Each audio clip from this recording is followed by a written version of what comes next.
Welcome to Prunership Diaries. Today we have with us Vyas Bhargav, who is an eternal optimist with a constant thirst to know everything. His interest in human mind and philosophy has glued all the other pursuits together. Along with his full time job, he runs a boutique video production agency, Talkingantsfilms, along with his partner Pramod. So I'm so excited to have Vyas out here with us. And Vyas, welcome to my show. And I'm sure we're going to have an amazing conversation today. Thank you, Shweta. Thank you so much. It's super fun to be on your podcast. Thank you for having me here. Great. And it's my pleasure to have you. So let's get started. Sure, sure. All right. So I'm going to hit the nail first. So when and what was the one thing which triggered you to start a business or a venture?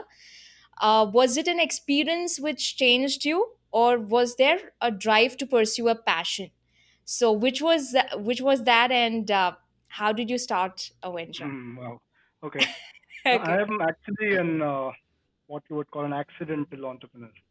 So I come from a family where there are basically no businessmen. All of Mm-hmm. them either had government jobs or they were doctors or they were engineers, and business was a big no-no for my family basically. And Yes. so basically, the business idea started when I started teaching guitar at Mm-hmm. a very early age. I think I was about 19 or 18 when Wow. I had picked up a few chords and I said, okay, I can learn better if I can teach people. So Yes. that was the idea. And Mm-hmm. at that time, I think I what I realized is I had a knack to teach people. I never knew that I could teach, and I really, really enjoyed teaching people because the Mm-hmm. reaction that you would get from them once they learned something was priceless. Okay. So that's how I got into this, and I said, okay, now I want to scale this thing because I had learned this word called scaling somewhere. So I Right. said, okay, now I have to start my own thing. So I contacted one of my friends and then we said, okay, let's just do this thing. We'll start our own music academy. So that's how I got into business with zero knowledge of business. And I will get more candid later on. I have a lot of interesting stories to tell. Wow. I know we're all ears for that. So one thing I just want to reiterate is it was a passion with respect to music which you had, and also the passion to teach. I think that's what got you Right. started to Correct. start a You're correct. venture. Yeah. Okay, Yeah. wonderful. I never imagined myself to be in business or Mm-hmm. like any other, naive 19-year-old. I was like, okay, so I don't know what I'm going to do in life. I'm just going to take it as it comes. But I Right. got really serious once the whole venture started, and yeah. So basically, you're right. It's the passion for music and passion to teach that led me into starting my own venture. All right. Since we're talking about your venture, so I gather your first venture was a music academy, which you just mentioned. So could Right. you tell us about the stint and the challenges that you came through the journey? And Yeah. what was the learning that you gained from this experience? Right. It's a really interesting story. Like I said before, Mm-hmm. we got into the whole business thing with basically zero knowledge. We're really naive uh, uh, when it came to how to run a business or anything of that sort. So Mm-hmm. we searched for the most expensive place possible. We, you know, we initially burnt a lot of money on just on the place and without knowing what we were basically doing. We didn't even know what our projected revenues were at that point of time.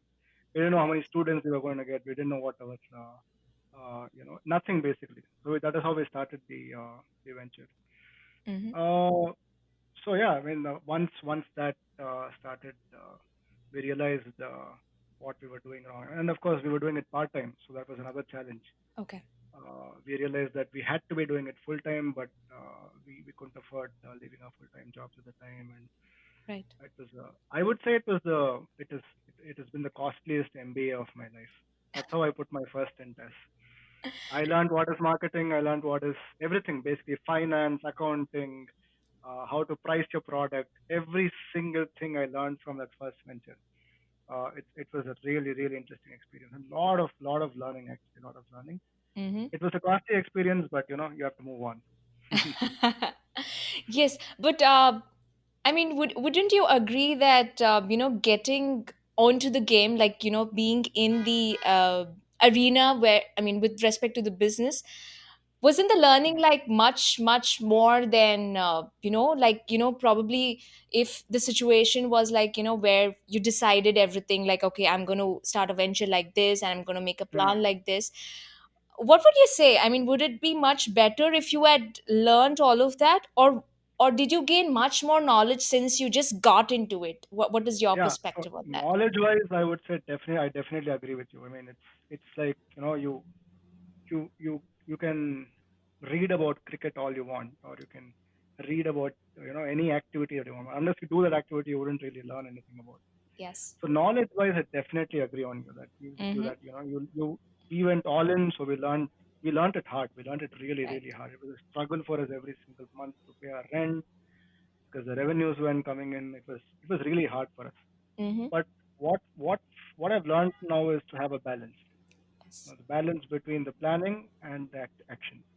Right. I think that sort of really helps when to, and that also comes with experience. You wouldn't really know, should I plan so much, and how much should I plan, how much should I act, should I act first? That balance comes with a lot of experience, and I would say burning a lot of money in my case. All right, all right. Okay. So I want to know, I mean, since this was your first venture and now you've started another one, so Mm, what keeps you going and having the resilience to start another project or mm, venture? mm, Because as solopreneurs or entrepreneurs, we probably hesitate and think, if something does not work, like it's always like on our minds, like let me get back to the job, or stick to the job, mm. and Right, right, let me not burn myself for something which may not be appreciated or not give returns. So correct. what makes you get back and do it? And also, I know you have quoted that you know battling my own dichotomy in wanting to succeed and wanting to chill. Yeah, My journey has been nothing short of a roller coaster ride. So I know you have mentioned this. So I know it's a constant struggle, because I think yeah, even if you ask me as a solopreneur, I think yes, I want to chill, but I also want to succeed. correct. So I want to know from you, like, how do you do it? And yeah, over to you. That's a great question. That's a great question because I think a lot of us struggle with that. Yes. And in my case, uh, like I said, I'm like an eternal optimist. So what happens is, I think it's the spirit of not giving up, which is like Mm-hmm. the essence of being an entrepreneur or a businessman or something. And that I think that is, there's a certain drive and mentality that you mold yourself into as you start your own ventures, and Mm-hmm. you learn what it takes to succeed, right? And some people are probably born with it. Some people learn it through experience. And failures don't really bother you, and like you have that old cliche, failures are stepping stone to success, whatever. Right. It's sort of true, right? So Mm-hmm. once you sort of fail, once you, for me, the way I would say it is basically an attitude. It's an Mm-hmm. attitude problem. And if you're not ready to constantly learn every single day, Mm-hmm. then I don't think you can be an entrepreneur. I think and I also have, like I said, I have a burning appetite to sort of learn and constantly develop myself personally, and that's the sort of push, which and the drive that pushes me forward every single day. So I think if you don't have that, uh, you, I don't know if you can be a good businessman. Yes. So it's the attitude, and also the attitude for learning every single day, Correct, right? correct. Okay. Right, and Okay. also the drive, right? It's Mm-hmm. a very personal thing for me, actually. It's, if you can't push yourself, if you can't improve yourself every single day. I mean, I know, as cliche as it sounds, Yes. but that is what pushes you forward, like from your previous failures. And you may think, okay, let me give up. I don't want to do this anymore. Anyway, I've burnt so much money. I burnt a lot of money. Trust me. I am pretty sure no one in my category would have burnt so much of money in running a music academy. But I burnt a lot of money, and Mm. I would have very well, like you said, just given up or something. But I, for me, I've gotten into a phase where Hmm. it doesn't even come to my mind. I don't know if it's a bad thing or a good thing, but it doesn't even come to my mind that this has happened in the past. For me, it's always about, okay, what am I going to do now? What am I going to do next? Right. So yeah, you're correct. The attitude and it really matters. Yes, and I think it's a good space to think about the current thing, or being in the present moment, because you know Yeah, what to do next rather than thinking about the past and worrying about probably about whether yeah, if it it's going takes to you work. nowhere. It takes you Yes. nowhere. Yeah, Yes, absolutely. Okay, that's wonderful. I mean, I think this is quite a learning for all of us, yeah, to be in the moment and just give it our best. And of course, being a pruner, I think you constantly need to learn and don many hats. I think yeah. that's the Actually, I mean, way. hats off to all the people who are grinding it every day, who are with Yes. whatever limitations they're in, and it could be finance, it could be time, it could be anything, but just the push. Hats off to all the people who've made it, who are making it. So it's Yes. amazing. This whole journey is really good. Yes, absolutely. All right. So, we're going to talk about the venture that you've just started. So, could you tell us how Talking Ants Films came into being and what is it all about? Talking Yes, Ants yes, is please. a boutique production firm which does cinematic videos. Mm-hmm. We make the whole idea is, if you have a story to tell, right? It could be a brand or it could be an individual.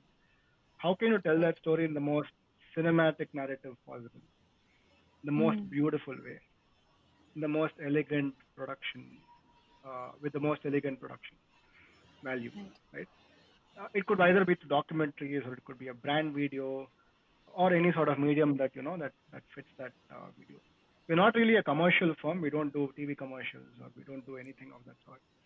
So the Okay. reason I said boutique is because we take up very few projects and we focus a lot on ideating. We focus a lot on, like I said, making the how can we make this look really beautiful? How can we make this work for creatively for the particular video? So we take a Mm-hmm. lot of time in doing that. So that is what Talking and Films is all about. The way it started is my my partner Pramod and I. Pramod happens to shoot for another company where he's been working for about 6 years now. Mm-hmm. Pramod used to shoot for this company, and I used to do music for the same company. Okay. We've done quite a few projects together over the last 6 years, and we have a certain synergy, and huge interest in video and films. Mm-hmm. I was actually brought up in Chennai, and as a young kid of about 5 or 6 years old, Okay. I would sit in front of the TV and watch videos all day long. And I would think about, at that age now I wonder, I would think about what was the process that these guys went through to make this video.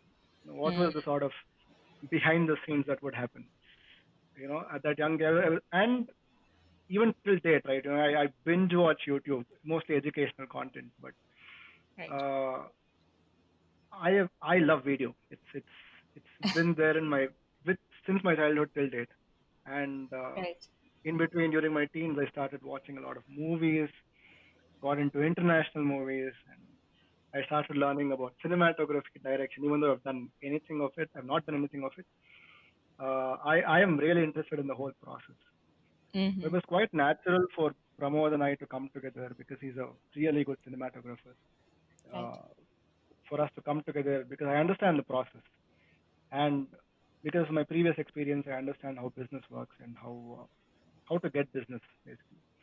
Mm-hmm. So I think we have a certain complementary skill set, Right. which which put us together, and we said, okay, it's high time we start our own venture.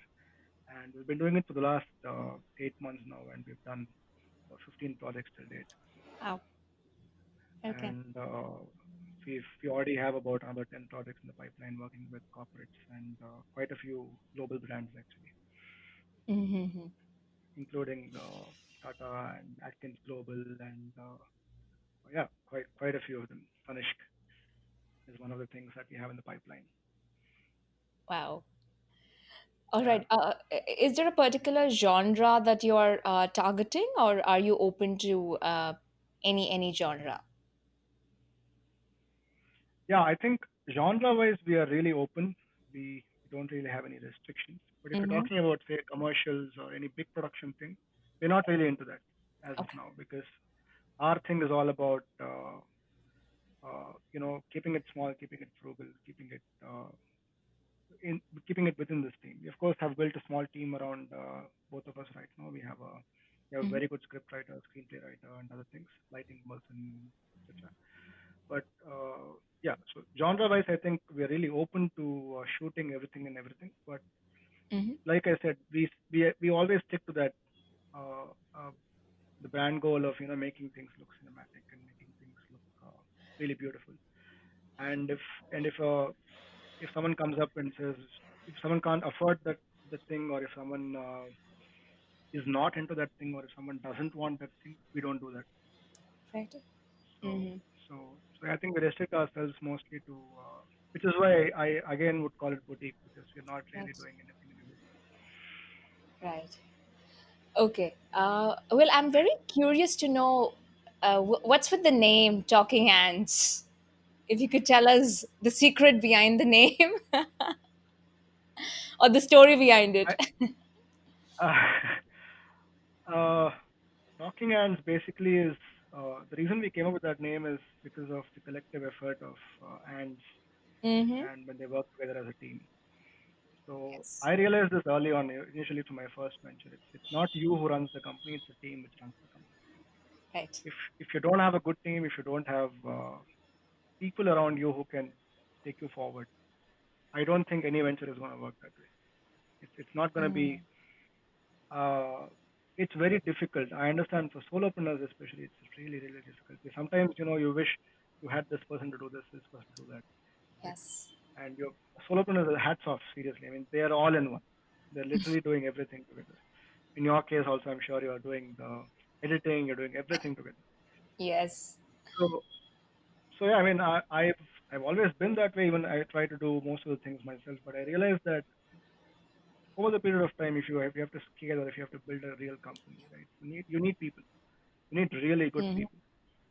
And what we offer on table to brands or anyone who's working with us is that power of the team, right? We have really good cinema. We have a really good cinematographer. We have a really good writing person, and these guys are really best in the business who've come to work with us on a could be on a freelance basis as well, but Right. these guys are best in the business, and that's the power of team that we leverage and uh, uh, uh, basically that is the thing that we leverage and offer to the brands, offer to anyone who works with us. Basically, that's hence the name, Talking Ants. Wow. Uh, we're still building a better narrative around it, but yeah, this is the initial idea for Talking Ants. Yes, I mean that's beautiful. I think that's a beautiful idea with respect to the name, and of course, it's always a team that comes together and builds something amazing. So Yeah. yes, right. So I mean, just probing a bit more. So could you Hmm. walk us through a project of yours? Pertaining to how long does it take to complete a project, Right. and also I want to know how do you handle creative dilemmas, between the team members and also with the clients. Hmm. Oh yeah, that's a tough question. Lots of questions. Yeah. So I think to answer your first question, right? It depends on the project. It Mm-hmm. depends on what kind of a project it is. And so, for example, we have our own personal project that we want to do with respect to forest fires. Uh-huh. It's a documentary that we're making on forest fire. It's a beautiful cinematic 5-minute video, Mm-hmm. which we're anticipating it to take somewhere between 6 months to a year. That is Ah, how long it's going to take because the kind of planning that is going into it is just right. mind-boggling. The kind of detailing that we're getting into each and every aspect is also mind-boggling. That's a Mm-hmm. personal project of ours.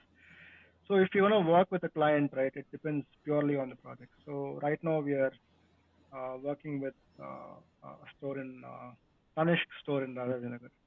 So they wanted to Mm-hmm. shoot a video where they show the store experience. So typically, I would say if there is no animation or infographic or anything of that sort that is involved on the video, in the video, it typically takes between 20 days to 30 days.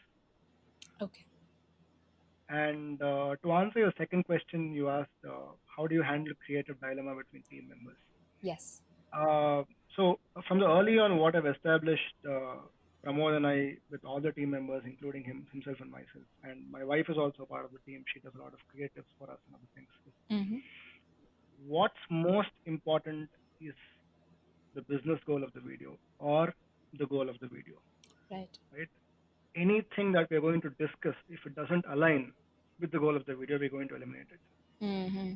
No matter how creatively awesome it is, right? Yes. If it doesn't work for the video, we're going to eliminate it. It's as simple as that. And we've sort of established it over a period of time, and every single day we have dilemmas because Right. my partner wants to do something and I want to do something else because I am more of a logical, but we have this is the goal because I always keep reiterating the goal and things like that. He's like, no, it doesn't work. I want it to make really beautiful.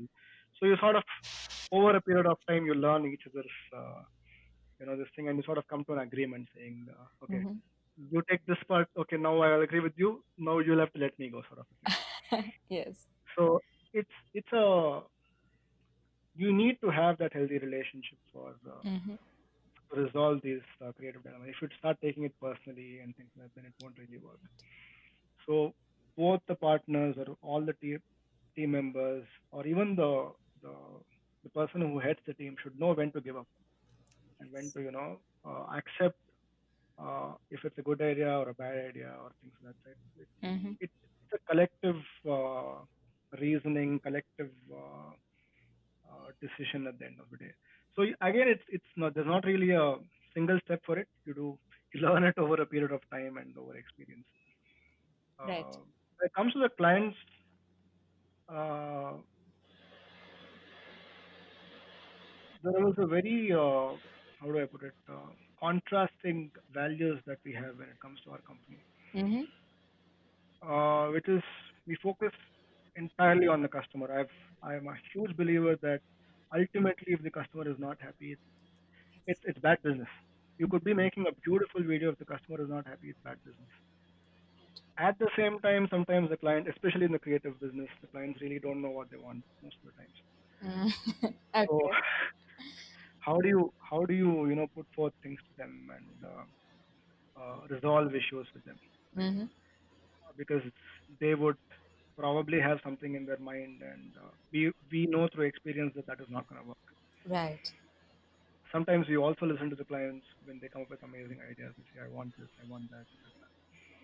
So it's every case is different. So Yeah. you basically try to resolve every case in a different way. And the contrasting idea that I mentioned was the first thing is we want to make beautiful videos. Mm-hmm. That's one of our first values. Second value is customer is king.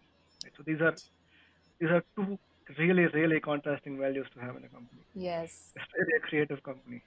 Right? It's so we try to sort of have a healthy balance, come between the two, and try to match with our clients at the same time, keep him happy at the same time, make him understand that see this is what a video can do to you. This is what a beautiful video can do to you. It Right. the moment we shoot, the moment we edit, the moment we give the first cut, they understand. Okay, oh, this is what these guys were talking about. Right. I don't know if I've answered your question, but yeah, that's Yes, you have. I think it's a synergy between what you the goals with which your team works, and also pertaining to getting the views of the customer as well. But whatever mm, works well for the project, I think that's correct, how you take it up, right? correct, correct. All right. Okay. So I just want to know. So, do you think storytelling or branding in the form of a video is the in thing now, owing Yeah. to the lesser attention spans of people? And is there Mm. a huge market for this? Oh, there's a huge market for video. You were spot on. There is a very, very big booming market for video. Mm-hmm. primarily because, like you've already mentioned, the attention span of people. Also Yes. because currently India and other countries have the bandwidth to, load videos on your mobile phone. That was a huge challenge before, Yes. right? Yes. So which is why photo as a content was really famous back then. And right now, especially with new networks coming in and offering all these huge bandwidth in mobile phones, video as a content is being consumed much, much higher. Mm-hmm. And as a consumption form, video is probably 1,600% more effective than words, Yes. Yes. right? Because the moment you open your eyes, you're basically consuming video. It's all frame by frame is what you're Mm-hmm. consuming. Mm-hmm. So your mind is already used to video as a format from right from the day you're born, Yes. Yes. right? The day you're born, you're not really reading letters, you're consuming video. True. Right? Your eyes are basically seeing pictures as frames, which is basically nothing but video.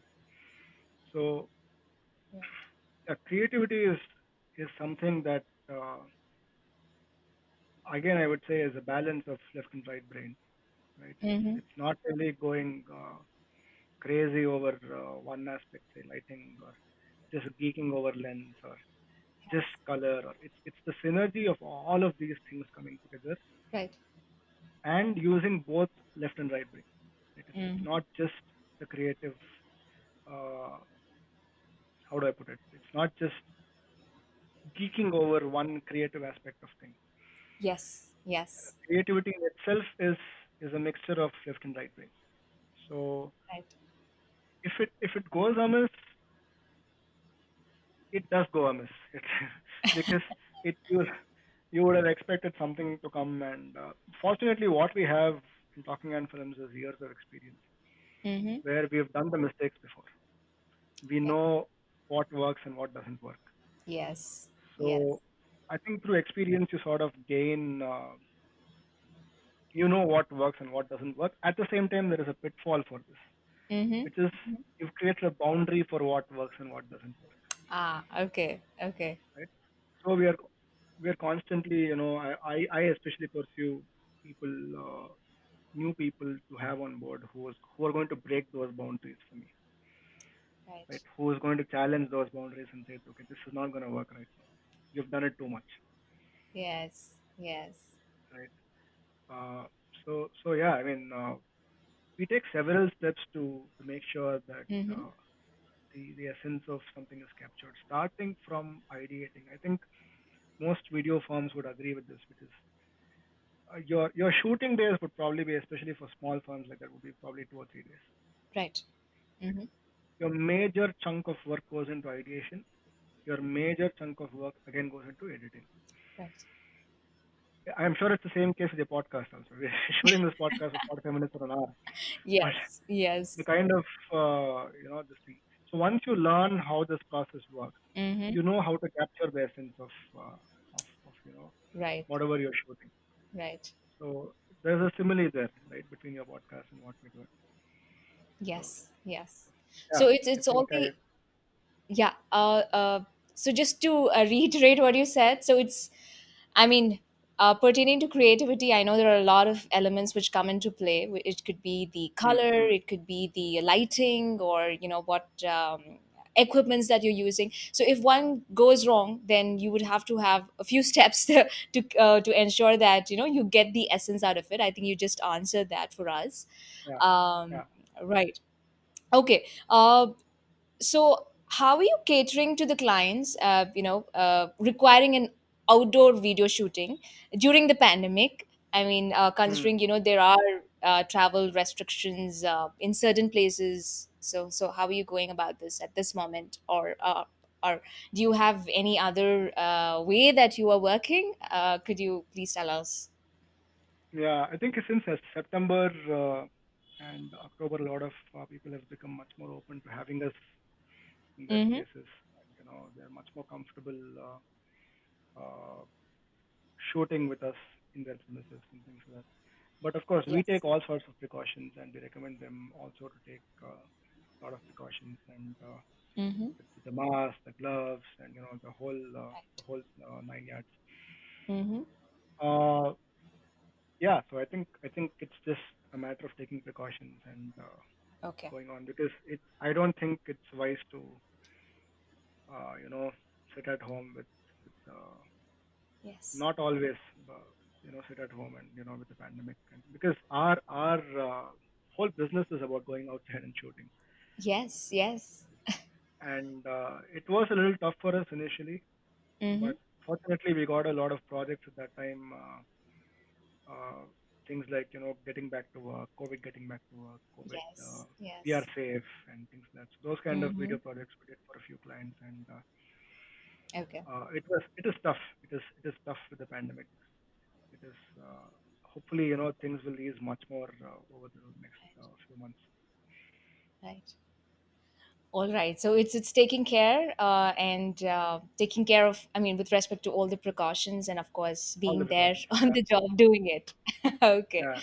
Wonderful. All right. Um. So I want to get into the aspect of productivity. I know Hmm. you have a job, a full time job, and you also have this Right. project which is running. So would you let us know about any productivity tips which you can share with us all, because I know we have a lot of solopreneurs, entrepreneurs who are like Hmm. probably side hustling, or who are also doing a full-time job and probably have something on the side which they're like working on. And of course productivity is something that we all look into, because at the end of the day we want to put something productive at the end of it. Yeah. Yeah. So would you have any tips which you can share with us? Yeah. I think first thing is to have a calendar. As Yes. easy as it sounds, it's not easy to follow the calendar, because initially your life will be dictated by the calendar. Mm-hmm. I work by the calendar from morning to night. I I have a very very tight schedule the whole day. Mm-hmm. Plus, I have to give time to my family, to my wife. I Yes. also take them out on weekends sometimes, and it's you'll have to go by the calendar. Initially, it's really really tough. Mm-hmm. It's Mm-hmm. you feel like your life is taken over by the calendar, Right. and you have to get over that and just follow it. Just Mm-hmm. make it a habit. Mm-hmm. Make a habit to follow the calendar, and every one of us know what's pending, what are the tasks to be done, etc. Yes. Procrastination is something that I fight with every single day. Right. uh, yeah, because I also want to chill sometimes, and just lay back and just watch Netflix or something. But I know. how do you get over that and still do your thing every single day? It's a habitual thing, Yes. and it's good, great to have a calendar and just stick to the calendar. It's it sounds really simple, but trust me, it's the hardest thing to do. I'm sure you've also faced it. Yes, absolutely. I think it's all about sticking to the routine. But Yeah, I think one of the days, you just want to probably just correct. chill, not do it, Yeah, and you just like topples on to the next day, and you have like probably a little more to do the next day or something of that yeah, sort. yeah, yeah, Can yes, I think it's very really hard. I know. I do make like calendars and the schedule as to what needs to be done. But yeah, at yeah, times it's yeah. really difficult to keep it to the point, to the time. It's quite difficult. Correct. All right. All right. So my last question is, especially during this time, well-being is of utmost importance, even more so now. Mm, So, what is yeah. your workout routine like, and what do you indulge in apart from work? Like Hmm. your full-time job and also your video production. Apart from all of that, so what do you indulge in? uh, I have sort of segregated my life into when it comes to the well-being aspect of it into three things, which is Hmm. mind, body, and soul. Right. So I sort of dedicate some time throughout the week to all three things. It's not Hmm. like I work out. I don't work out. I don't like the idea of working out. I run Yeah. or I walk. Hmm. I like being outdoors. Okay. So I give my body time through the week. Maybe it's 3 hours a week. If that is all I can give, that is all. But I make sure I give that 3 hours a week. 3 hours a week is actually, if you take it as half an hour every day, it's 6 days a week. It's 6 days you're going outside to give time to your body, Yes. right? So things like that. I read I read a lot of Indian philosophy, Mm-hmm. which is my favorite subject, and I give time for that. That sort of soothes my soul, Mm-hmm. and it also acts on your mind. So Yes. you sort of deal with everyday life with a different mindset. Mm-hmm. So I think giving time to all the I especially give time to all the three things, and Okay. that takes care of my well-being aspect.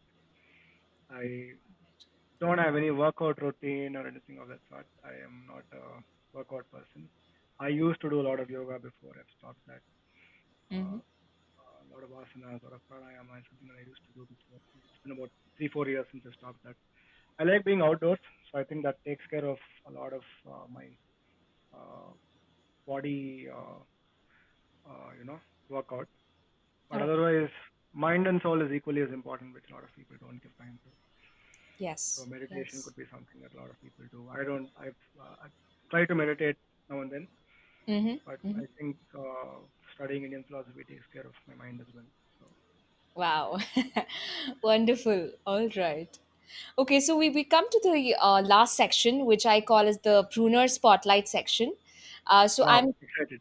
yes. So I'm going to run you through a few questions. It could be on the personal Okay, level or the professional level, and you could okay. answer to me in a word or two or a couple of sentences. It's left up to you. Hmm. All right.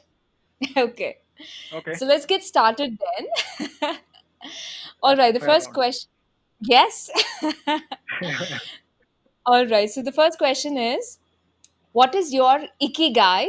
So ikigai is nothing Hmm. but the reason for your being. So Right. what do you do no matter what is happening around the world on any given day? My ikigai is act for the purpose of acting and not for the result. Oh It wow. could be it could be anything.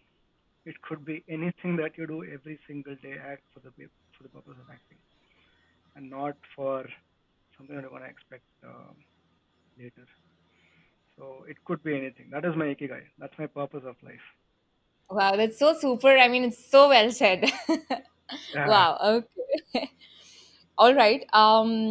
Okay, there are two parts to this question. So I'm just going to ask the first part, which you mentioned that you like reading books. So could you tell Hmm. us which is your favorite book? Oh, that's a tough question. uh, It could be more than one. okay. I would say the book that changed my life is a book called Mind is a Myth by UG Krishnamurti. Ah, okay. So I still hold it very dear to my heart. Mm-hmm. And another book where one of that is also on UG Krishnamurti, which is Courage to Stand Alone. Okay. So I would say that's Mm-hmm. like a second book. So these All two right. books really changed my life and how I view life internally. Mm-hmm. Mm-hmm. All right. Yeah. Okay. Perfect. Um, any person who inspires you. I mean, it could be probably in your personal life, or it could be an entrepreneur or solopreneur. Anyone, any person who inspires you. Wow. I think quite a few of them. My grandmother really inspires me to live a really happy, healthy life. Wow. She's 80 years old. She is one of the most socially active people that I've seen. She's a happy soul. So I've taken a lot of Mhm. tips from her to basically be happy throughout the life. Yes. So Yes. that's one person. Uh, Second person would be uh, the most unlikely of people that I thought I would say, but a lot of people don't even probably even hate him, which is Jeff Bezos. Uh, Okay. Mm-hmm. uh, Mostly because of his resilient nature and how he's done what he's done. Right? Right. Okay. All said and done, he's he is what he is right now because of kind of actions that he's taken throughout the years. Yes. Uh, that's when it comes to business. When it comes to Mm-hmm. life, my grandmother. Uh, when it comes to spirituality, it's my guru Yuji Krishnamurti, All right. whom a lot of people have misunderstood and misinterpreted. Mm-hmm. So, so yeah, these three people drive my life. Okay, wonderful. All right. It's the weirdest of combination. Grandmother, Jeff Bezos, and Yuji Krishnamurti. I know, but I think you've picked one from each of the areas in your life. So yeah, I think it's Yeah. it's good. Wonderful. Okay, so the next question is interesting. Hmm. Uh, so hypothetically, if you turn out to be the richest person in the world tomorrow, what Hmm. would you like to do, or Hmm. would you continue to do what you're already doing? Oh, that's a great question. I would like to quote Indian philosophy here because my Hmm. background comes from that. Yes. I would definitely, hypothetically speaking, I would definitely continue doing what I'm doing. Second thing I would do is distribute all that wealth Wow. because if our philosophy says if you're capable of making money, you should make money and distribute that money. Wow. Uh, So, so I think this is a lesson for, especially in this current age, for all of us that if you are capable of making money, you should make that money and distribute that money. Don't keep it to yourself. I mean, once right. you've seen the world, it's all done. Once you've gone to a five-star hotel, you know what a five-star hotel is like. You don't have to keep doing that Yes. every single day. It gets boring after a point of time. For me, at True. least, that's how I am. That's True. what I would do. I would probably distribute all the wealth. Wow. I mean that was such an unique answer, but yes, I mean just well said. Yeah. All right. Okay. Who is your favorite musician? I know you are a guitar player and you also A have been lot of people. teaching. This, So this is a I very lengthy answer. yes, please go on. I see. I listen to everything. What Mm, what kicks me is all the technical aspects of music. So when it comes to the pure production value of it, I like an artist called Steven Wilson. mm-hmm. When it comes to the technicality of guitar playing, you have people like Tommy Emmanuel, you have people like Paco de Lucia. So yeah, lots of players when it comes to guitar. Right. When it comes to music, Uh, there's no favorite because it's like I have this very weird how do I put it attitude, which is if you ask me what is my favorite food, I can't really give you an answer Okay. because I've equally distributed things in my mind, saying I just can't give an extra ratio to some other thing and say this is my favorite. So Right. I've equally sort of distributed things. It's the same thing with music as well. I really Yeah. don't have a favorite, Mm-hmm. but yeah, I enjoy listening to all these people that I've mentioned before. I listen to a lot of jazz as well, so it Mm-hmm. kicks me because of all the intricacies and things like that. Right. So yeah, I mean, I geek out on all this stuff. Wow. Wonderful. All right. I would want to know what is your definition of success? uh, Two things: Hmm. happiness and satisfaction. If you don't have these two, you're not successful. Okay. All right. So I really define success that way. If you, I mean, I've seen a lot of people who other people call successful, but I've seen how they live. Yes. Yes. So these two things, if you don't have it, you're not really successful. It's not money, it's not any of these things. It's only happiness and satisfaction. Right. You have to define your life that way. For me, it's purely that. For me, success is how happy am I, how satisfied am I. Right.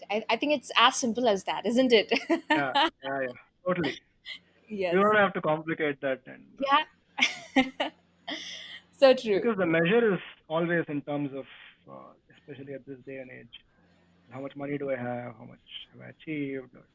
The achievement doesn't give you satisfaction, and if you're again back to square one, Right. you're not really successful, according to me at least. Yes. Yes. Absolutely. Wonderful. Okay. So, coming to the last question, what is the one takeaway or key learning that you want to give to the listeners? Listeners Mhm. being, they could be solopreneurs or entrepreneurs or sidepreneurs. So, Hmm. what would you like to tell to them, like who are already on this journey or probably who are wanting to start this journey? So, what would you like to say to them? Like Nike said it best, just do it. You know, Wow. just do it. You will don't think too much. Just do it. You will learn a lot of things on the way, a lot of difficulties. I am also struggling with it, so just do it. Keep acting every single day. Just keep acting. You don't have to worry about things. It's gonna take its own course. But act wisely every single day. Just keep acting. That's all. All right. You don't thinking phase should be over. Don't think. Stop thinking and start doing. That's all. Do wisely. Do it wisely. That's all. Do it wisely. Yes, yes, absolutely. Wow, that's wonderful. Okay, before we end, how can one reach out to you? Yes. Uh, they can reach out to me on my Instagram, on our if it's talking ends, then you can reach out to me on my Instagram or my YouTube or our email address, which probably you'll mention down below or down up or Yes. wherever. Yes, I will. If it's me personally, and if you want to talk about anything interesting, which I'm really really open to, I love talking to people, and I geek out on a lot of things. So you can reach out to me on my email, All right. which probably you're gonna link again down below. Or Yes, absolutely. So thank you for that. I will surely leave these links in the episode description. And Hmm. once again, I think I just had an amazing time talking with you, Thank you so much. learning the I should say this is one of the most sensible podcast interviews that you've come up with. And the oh. questions that you've come up with is also really, really sensible. They make sense to your target crowd. And Mhm. I had super fun, thinking of these questions and trying to answer. So it's not your run-of-the-mill questions. So I had to, you know, think a little bit and then answer. Very, very Right. nicely put. Very nicely put. Podcast. It's not haywire. Yes. Amazing job. Thank you so much for having me here. It's such a pleasure and honor to be on a podcast. Right, you're telling my lines. I But I have not even heard your podcast once, so I have not stolen that line. Okay. oh wow. Oh wow. All right. But yes, I mean, thank you so much for those kind words. It really means a lot. That you really enjoyed being on my show. And again, I'm going to say my lines. So thank you Go ahead. so much. It's been quite a pleasure and an honor to have you, and also to get to know about your journey as a solopreneur and then also as an entrepreneur, and and also to learn from you that I think we just need to start doing. Don't wait, don't think, and always have the attitude to learn each and every day, and just get going with whatever that you're doing. Wonderful. So thank you so Thank much, Vyas, for being out here. Yeah, thank you so much. thank you, Shweta. Thank you so much. Super. Hope your podcast will be a very, very big success and a great motivation to all the solopreneurs who are listening to this. Yes, thank you so much. Thank you so much.